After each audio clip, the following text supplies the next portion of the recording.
Hi guys, అందరికి కూడా good morning. ఇవాళ వీడియోలో ఏంటంటే ఎస్ఎస్సి నుంచి అయితే జాబ్ నోటిఫికేషన్ అనేది అయితే రిలీజ్ అయింది. సో నోటిఫికేషన్ రిలీజ్ అయింది వచ్చేసరికి 30వ తేదీ జూన్ 2025 అయితే రిలీజ్ అయింది. సో పోస్ట్ నేమ్ వచ్చేసరికి జూనియర్ ఇంజనీర్ అండి. Civil, mechanical and electrical examination అయితే ఇవ్వడం జరిగింది. సో ఇది వచ్చేసరికి ఇంపార్టెంట్ డేట్స్ విషయానికి వచ్చేసరికి స్టార్టింగ్ డేట్ ఆన్లైన్ అప్లికేషన్ వచ్చేసరికి 30వ తేదీ జూన్ 2025 స్టార్ట్ అయ్యి 21వ తేదీ జూలై 2025 అయితే ఎండ్ అయితే అవుతుంది. సో ఇక్కడ వచ్చేసి చూడొచ్చు లాస్ట్ డేట్ అనేది మళ్ళీ ఇవ్వడం జరిగింది. 21వ తేదీ జూలై 2025 11 గంటలకైతే ఎండ్ అయితే అవుతుందని అయితే చెప్తున్నారు. పేమెంట్ లాస్ట్ డేట్ వచ్చేసరికి 22వ తేదీ జూలై 2025 నాటికైతే ఎండ్ అయితే అవుతుంది. సో ఏదైనా కరెక్షన్స్ విషయానికి వచ్చేసరికి 1వ తేదీ ఆగస్ట్ 2025 స్టార్ట్ అయ్యి సో 2వ తేదీ ఆగస్ట్ 2025 11 గంటలకైతే ఎండ్ అయితే అవుతుందని అయితే చెప్తున్నారు. So tier 1 computer based exam tentative date అయితే ఇవ్వడం జరిగింది. 27వ తేదీ అక్టోబర్ స్టార్ట్ అయ్యి 31వ తేదీ అక్టోబర్ 2025 నాటికైతే ఎండ్ అయితే అవుతుందని అయితే చెప్తున్నారు. So paper 2 computer based examination tentative date అయితే ఇచ్చారు. అంటే పేపర్ 1లో ఎవరైతే క్వాలిఫై అంటారో వాళ్ళకైతే పేపర్ 2కి ఎగ్జామ్ డేట్ అయితే ఇవ్వడం జరిగింది. సో జనవరి టు ఫిబ్రవరి 2026లో అయితే కండక్ట్ చేయవచ్చు అని అయితే చెప్తున్నారు.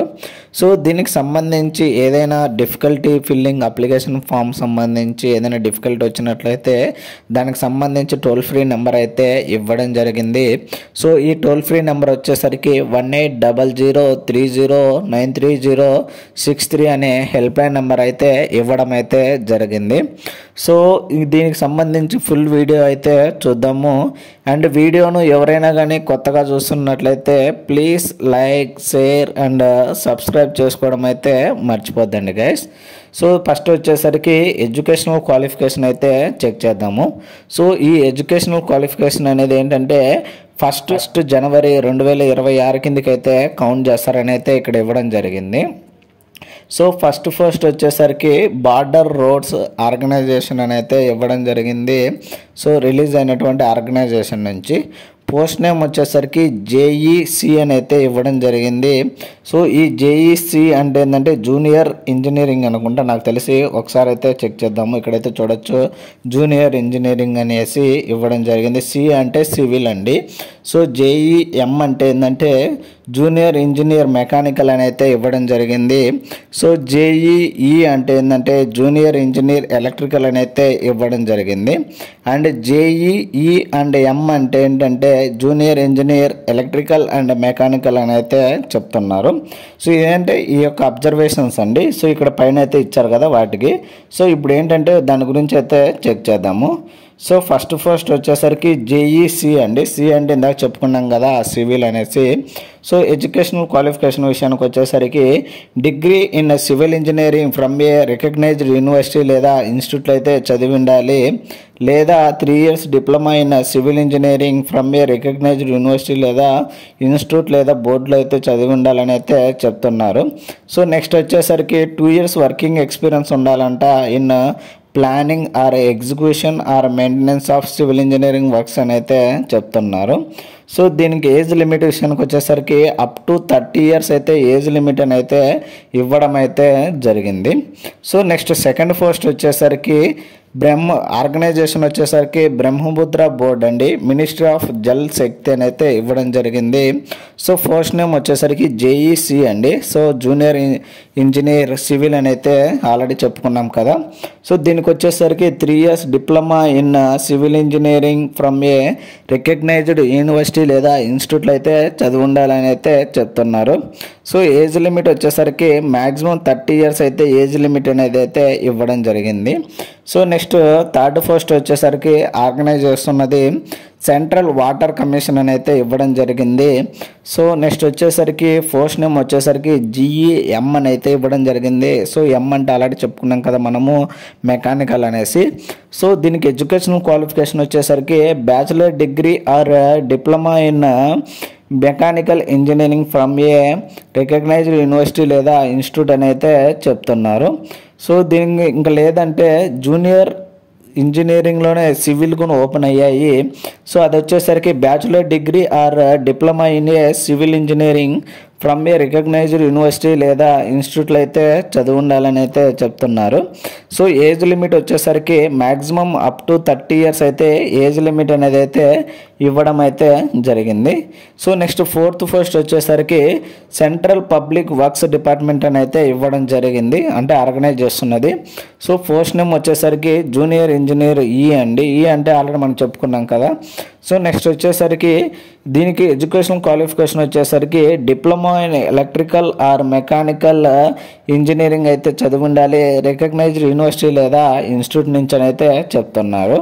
So next junior engineer C వచ్చేసరికి diploma in civil engineering from a recognised university లేదా ఇన్స్టిట్యూట్లో నుంచి అయితే చదివి ఉండాలని అయితే చెప్తున్నారు. సో ఏజ్ లిమిట్ విషయానికి వచ్చేసరికి అప్ టు 32 years అయితే ఏజ్ లిమిట్ అనేది అయితే ఇవ్వడం అయితే జరిగింది. సో నెక్స్ట్ 5th పోస్ట్ వచ్చేసరికి ఆర్గనైజ్ చేస్తున్నది వచ్చేసరికి central water and power research station అండి. సో పోస్ట్ నేమ్ వచ్చేసరికి జేఈఈ అండి. సో దీనికి ఎడ్యుకేషనల్ క్వాలిఫికేషన్ వచ్చేసరికి diploma in electrical engineering from a recognised institute అని అయితే ఇవ్వడం జరిగింది. సో నెక్స్ట్ వచ్చేసరికి దీనిలోనే జేఈసి అని అయితే ఇవ్వడం జరిగింది, సివిల్ అని.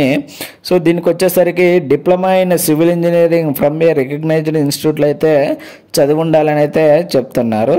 సో ఏజ్ లిమిట్ విషయానికి వచ్చేసరికి అప్ టు 30 years అయితే ఏజ్ లిమిట్ అనేది అయితే ఇవ్వడం జరిగింది.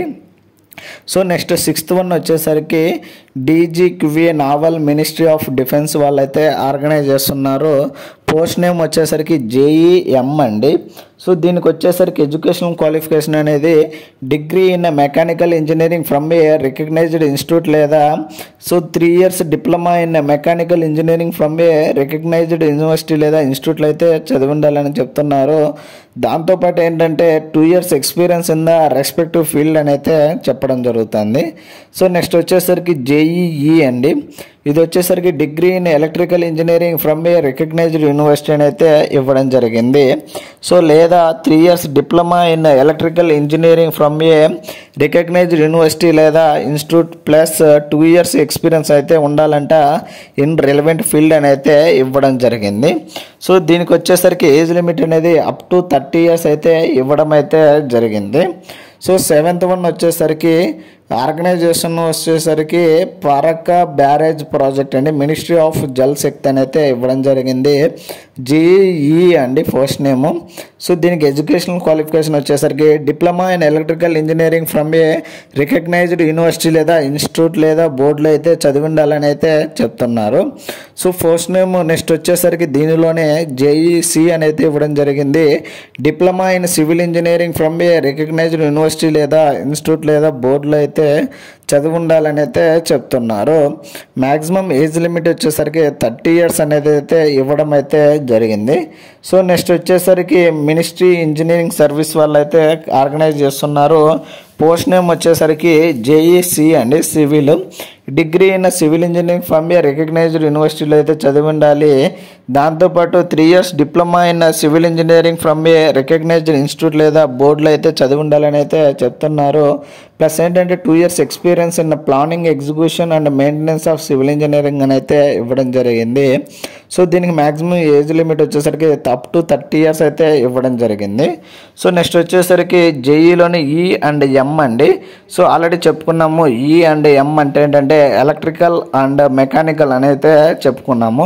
సో దీనికి ఎడ్యుకేషనల్ క్వాలిఫికేషన్ వచ్చేసరికి degree in electrical or mechanical engineering from a recognised యూనివర్సిటీలో చదివి ఉండాలి, లేదా 3 years diploma in electrical or mechanical engineering from a recognised university లేదా ఇన్స్టిట్యూట్లో అయితే చదివి ఉండాలని అయితే చెప్తున్నారు. సో ఇది వచ్చేసరికి దీంతోపాటు 2 years ఎక్స్పీరియన్స్ ఉండాలంట ప్లానింగ్ కానీ ఎగ్జిక్యూటింగ్ కానీ maintenance are electrical or mechanical engineering మీద ఎక్స్పీరియన్స్ ఉండాలని అయితే చెప్తున్నారు. సో లాస్ట్ పోస్ట్ వచ్చేసరికి నేషనల్ టెక్నికల్ రీసెర్చ్ ఆర్గనైజేషన్ వాళ్ళైతే కండక్ట్ చేస్తున్నారు. ఫస్ట్ నేమ్ వచ్చేసరికి జేఈసి అండి, జూనియర్ ఇంజనీరింగ్ సివిల్ అని అయితే ఇవ్వడం జరిగింది. సో ఎడ్యుకేషనల్ క్వాలిఫికేషన్ విషయానికి వచ్చేసరికి diploma in civil engineering from a recognised organisation లేదా ఇన్స్టిట్యూట్లో అయితే చదివి ఉండాలని అయితే చెప్తున్నారు. ఏజ్ లిమిట్ విషయానికి వచ్చేసరికి అప్ టు 30 years అని అయితే ఇవ్వడం అయితే జరిగింది. సో ఇది ఎడ్యుకేషనల్ క్వాలిఫికేషన్ సంబంధించి ఫుల్ డీటెయిల్స్ అయితే గైస్. నెక్స్ట్ వేకెన్సీ విషయానికి వచ్చేసరికి మొత్తం మనకు రిలీజ్ అయింది వచ్చేసరికి 1340 వేకెన్సీ అనేది అయితే రిలీజ్ కావడం అయితే జరిగింది. నెక్స్ట్ వచ్చేసరికి నేషనాలిటీ విషయానికి వచ్చేసరికి సిటిజన్ ఆఫ్ ఇండియన్ అయితే అయి ఉండాలి, సబ్జెక్ట్ ఆఫ్ నేపాల్ అయితే అయి ఉండాలని అయితే చెప్తున్నారు. So next age limit and age relaxation విషయానికి వచ్చేసరికి సో ఇది వచ్చేసరికి పోస్ట్ నేమ్ బట్టి మనకు డిఫరెంట్ ఏజ్ లిమిట్ అని అయితే ఇవ్వడం జరిగింది. ఫర్ ద పోస్ట్ విచ్ ఏ పోస్ట్కి అయితే 30 years అని అయితే ఇచ్చారు కదా, సో ఆ పోస్ట్కి ఏంటంటే డేట్ ఆఫ్ బర్త్ అనేది సో 2 జనవరి 1996 నుంచి 1 జనవరి 2008 మధ్యలో అయితే పుట్టిండాలని అయితే చెప్తున్నారు. సో ఏదైతే age limit up to 32 years అని అయితే చెప్పారో దానికి వచ్చేసరికి 2 జనవరి 1994 నుంచి 1 జనవరి 2008 మధ్యలో అయితే పుట్టిండాలని అయితే చెప్తున్నారు.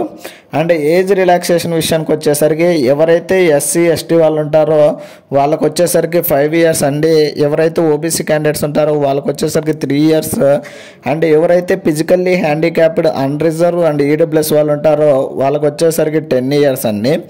ఎవరైతే ఫిజికల్లీ హ్యాండిక్యాప్డ్ ఓబీసీ వాళ్ళు ఉంటారో వాళ్ళకు వచ్చేసరికి 13 సంవత్సరాలు అయితే ఇవ్వడం జరిగింది. ఎవరైతే ఫిజికల్లీ హ్యాండిక్యాప్డ్లోనే ఎస్సీ అండ్ ఎస్టీ ఉంటారో వాళ్ళకు వచ్చేసరికి 15 సంవత్సరాలు అయితే ఏజ్ రిలాక్సేషన్ అనేది అయితే ఇవ్వడం జరిగింది.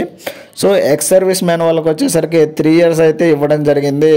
So 3 years of after dedication of military service or rendered from a actual age అని అయితే ఇవ్వడం అయితే జరిగింది. సో ఇది age limit and age relaxation సంబంధించి అయితే ఇవ్వడం జరిగింది. సో ఆల్రెడీ దీనికి సంబంధించి కొన్ని ఎస్ఎస్సిలోనే సిజిఎల్ కానీ సిహెచ్ఎస్ఎల్ కానీ ఎంటీఎస్ జాబ్స్ అయితే ఆల్రెడీ రిలీజ్ అయ్యాయి. సో ఎవరైనా ఇంకా దాంట్లోకి అప్లై చేయకపోతే అప్లై చేసుకోండి గైస్. మేబీ సిజిఎల్కి అయితే ఆల్మోస్ట్ టైం అయిపోయింది. So CHSL and MTS and havildar అయితే జాబ్ నోటిఫికేషన్స్ అయితే రిలీజ్ అయింది. సో వాటిని ఇంకా ఎవరైనా కానీ అప్లై చేయకపోతే వాటికి వెళ్ళి అయితే అప్లై చేయండి. సో వాటికి సంబంధించి ఫుల్ వీడియో అయితే ఆల్రెడీ చేశాను. దానికి సంబంధించి వీడియోస్ యొక్క లింక్ని అయితే నేనైతే కింద డిస్క్రిప్షన్లో ఇస్తాను, అక్కడికి వెళ్ళి అయితే చెక్ చేయడం అయితే మర్చిపోద్దండి గైస్. సో దీనికి సంబంధించి అప్లికేషన్ ఫీజు అండ్ అప్లై ఎలా చేయాలంటే ssc.nic.in అనే వెబ్సైట్లోకి అయితే మనమైతే అప్లై చేయాల్సిందైతే ఉంటుంది. సో లేదా ప్లేస్టోర్లోకి వెళ్ళి MyMSSC అని అయితే మొబైల్ అప్లికేషన్ అయితే డౌన్లోడ్ చేసుకొని సో దానిలో నుంచి అప్లోడ్ చేయాల్సిందైతే ఉంటుంది. సో ఫోటో వచ్చేసరికి మనమైతే లైవ్ ఫోటో అయితే క్యాప్చరింగ్ అయితే తీసుకుంటుంది ఇప్పుడు ప్రజెంట్ అయితే. సో రీసెంట్గా నేనైతే చెక్ చేశాను, SSCGLకి అయితే మనకైతే లైవ్ క్యాప్చరింగ్ అయితే తీసుకునింది.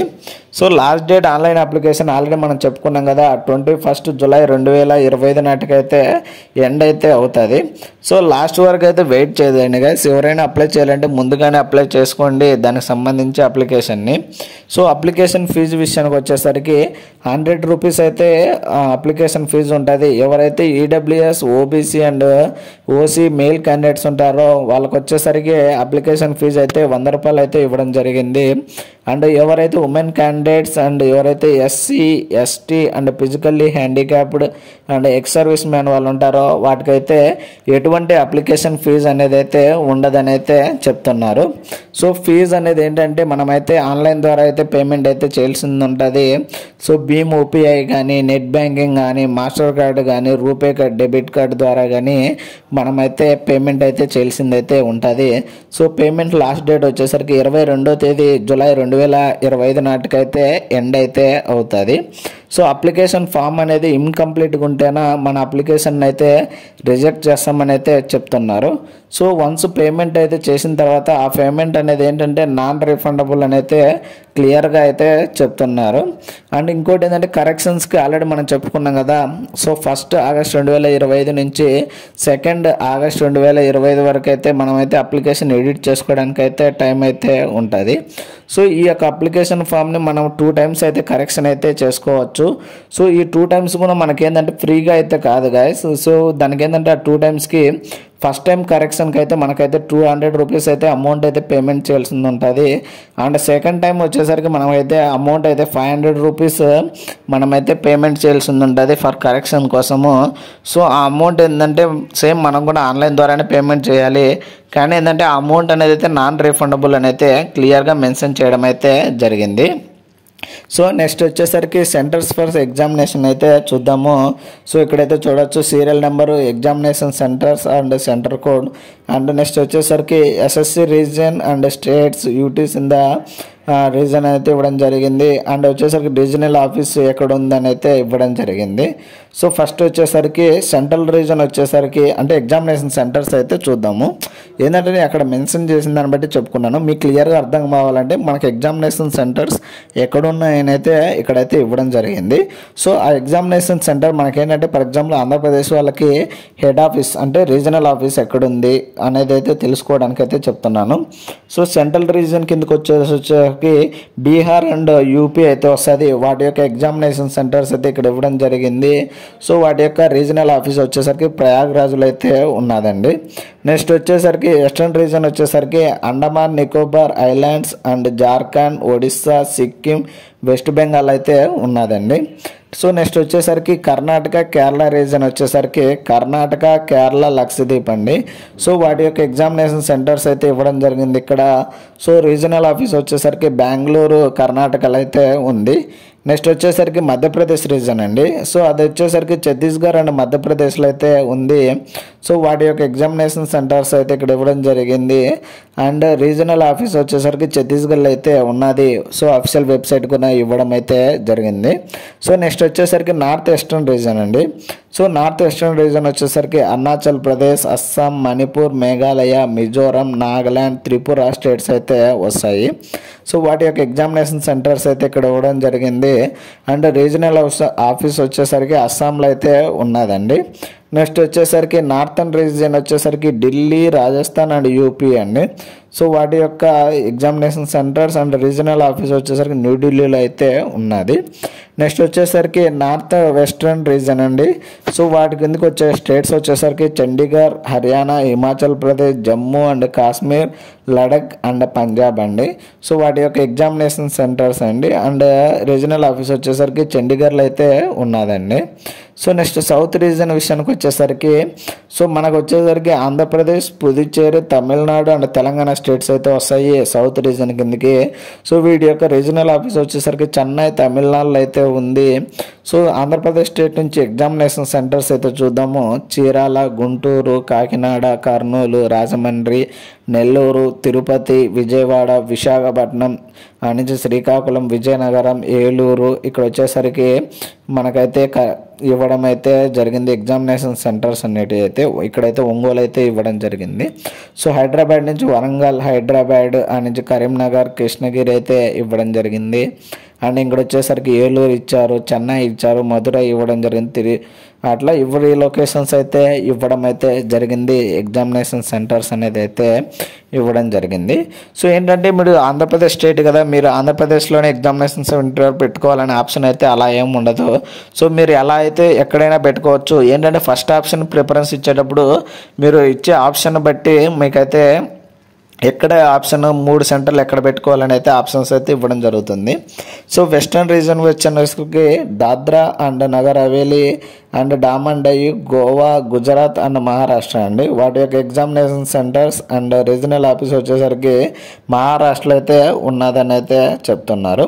సో స్కీమ్ ఆఫ్ ఎగ్జామినేషన్ వచ్చేసరికి మనకైతే 2 పేపర్స్ ఎగ్జామినేషన్ అయితే కండక్ట్ చేయడం అయితే జరుగుతుంది. సో ఒకటి వచ్చేసరికి పేపర్ 1 అండ్ పేపర్ 2 కింద అయితే ఎగ్జామినేషన్ అయితే జరుగుతుంది. సో పేపర్ 1 వచ్చేసరికి కంప్యూటర్ బేస్డ్ ఎగ్జామినేషన్ అండి. సో వాటిలో సబ్జెక్ట్ వైజ్ చూసుకుంటే మనకు టాపిక్స్ వచ్చేసరికి general intelligence and reasoning general awareness అండి.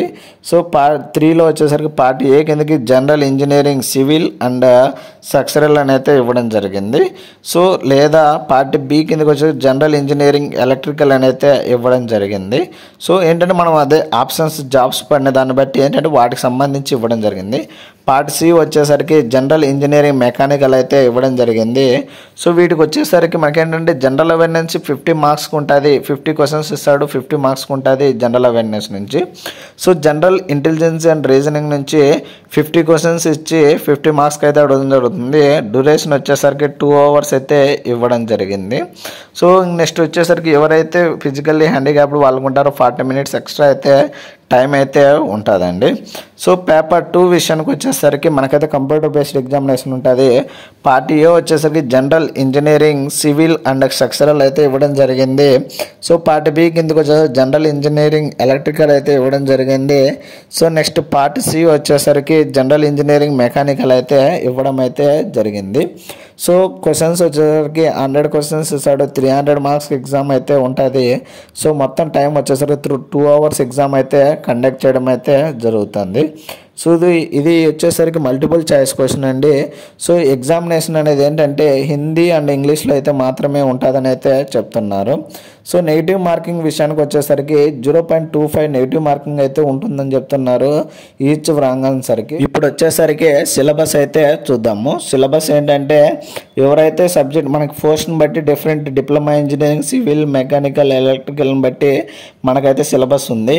సో పేపర్ 1లో వచ్చేసరికి జనరల్ ఇంటెలిజెన్స్ అండ్ రీజనింగ్ అయితే ఉంటుంది.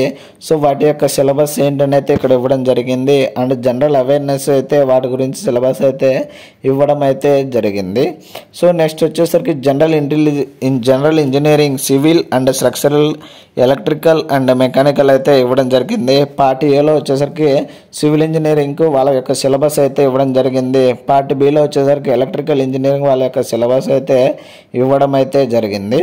సో పార్ట్ సి వచ్చేసరికి మెకానికల్ ఇంజనీరింగ్ వాళ్ళకైతే సిలబస్ అయితే ఇవ్వడం జరిగింది. ఇక్కడైతే వన్స్ చెక్ చేయండి గైస్. సో పేపర్ 2 విషయానికి వచ్చేసరికి పార్ట్ ఏలో సివిల్ అండ్ స్ట్రక్చరల్ ఇంజనీరింగ్ వచ్చేసరికి ఇక్కడ ఇవ్వడం జరిగింది. వాటి యొక్క సిలబస్ టాపిక్ వైజ్ అయితే ఇవ్వడం అయితే జరిగింది. సో ఎవ్రీ టాపిక్ అయితే ఇక్కడైతే మెన్షన్ చేయడం అయితే జరిగింది. So part below electrical engineering వాళ్ళకైతే వాటి యొక్క సిలబస్ అయితే ఇక్కడైతే మెన్షన్ చేయడం జరిగింది. సో టాపిక్ వైజ్ అయితే చదువుకోవాల్సింది అయితే ఉంటుంది. సో నెక్స్ట్ పార్ట్ సిలో వచ్చేసరికి మెకానికల్ ఇంజనీరింగ్ అండి. సో ఈ మెకానికల్ ఇంజనీరింగ్ ఏంటంటే దానిలో మనకేంటంటే ఆ యొక్క క్వాలిఫికేషన్ బట్టి మనకు ఆ టాపిక్స్ నుంచి చదువుకోవాల్సింది అయితే ఉంటుంది. So admission for the examination centres ఏంటి, ఎక్కడ ఉంటాయి ఏంటి ఆల్రెడీ మనం చెప్పుకున్నాం కదా ఎవ్రీ లొకేషన్స్ అంటే. సో అలా అయితే చెక్ చేసుకోవాలి. సో ఎగ్జామినేషన్ సెంటర్స్ అయితే ఓటర్ ఐడి లేదా డ్రైవింగ్ లైసెన్స్ లేదా పాన్ కార్డ్ లేదా పాస్పోర్ట్ లేదా school or college ID card అయితే తీసుకొని పోవాలని అయితే చెప్తున్నారు ఎగ్జామినేషన్ సెంటర్స్కి. సో నన్ను అడిగితే ఎగ్జామినేషన్ సెంటర్స్కి ఆధార్ కార్డ్ అయితే తీసుకోకపోవడం బెటర్, ఒరిజినల్ అండి. సో దాని తర్వాత డాక్యుమెంట్ వెరిఫికేషన్ అనేది అయితే కండక్ట్ చేయడం అయితే జరుగుతుంది. సో ఈ డాక్యుమెంట్ వెరిఫికేషన్ అనేది అయితే మనం కంప్లీట్ అయిన తర్వాత మనకైతే మేబీ జాబ్ రావడం అయితే జరుగుతుంది. సో ఆ జాబ్ పోస్టింగ్ ఎక్కడ కావాలనేది మనం ప్రిఫరెన్స్ ఇవ్వాల్సింది అయితే ఉంటుంది. సో ఆ ప్రిఫరెన్స్ని బట్టి మనకైతే జాబ్ అనేది అయితే ఇవ్వడం అయితే జరుగుతుంది. సో మోడ్ ఆఫ్ సెలక్షన్ వచ్చేసరికి పేపర్ 1 పేపర్ 2 వచ్చేసరికి ఓసీ వాళ్ళకి 30% రావాలి, ఓబీసీ అండ్ ఈడబ్ల్యూఎస్ వాళ్ళకి 25%, అదర్ కేటగిరీస్కి వచ్చేసరికి అంటే ఎస్సీ ఎస్టీ వాళ్ళకి వచ్చేసరికి 20% అయితే సెలక్షన్కి మనకు పర్సంటేజ్ ఆ పర్సంటేజ్ లెక్కన మనకైతే రావాలని అయితే చెప్తున్నారు. సో ఇది మనకు selection process and age limit and education qualification details సంబంధించి అయితే మొత్తం ఇది. సో ఎగ్జామినేషన్ సెంటర్స్కి వెళ్ళేటప్పుడు మాల్ ప్రాక్టీస్ చేసి ఎన్ని సంవత్సరాలు డీబార్ చేస్తారని అయితే ఇక్కడైతే డీటెయిల్స్ అయితే ఇవ్వడం జరిగింది. సో వీడియోను వన్స్ అగైన్ ఎవరైనా కానీ కొత్తగా చూస్తున్నట్లయితే please like, share and subscribe చేసుకోవడం అయితే మర్చిపోద్దండి గైస్. సో ఈ వీడియోకి అయితే మినిమం 40 to 50 లైక్స్ అయితే ఎక్స్పెక్ట్ చేస్తున్నాను. సో ప్లీజ్ లైక్ చేసి సబ్స్క్రైబ్ చేసుకోవడం అయితే మర్చిపోద్దండి గైస్.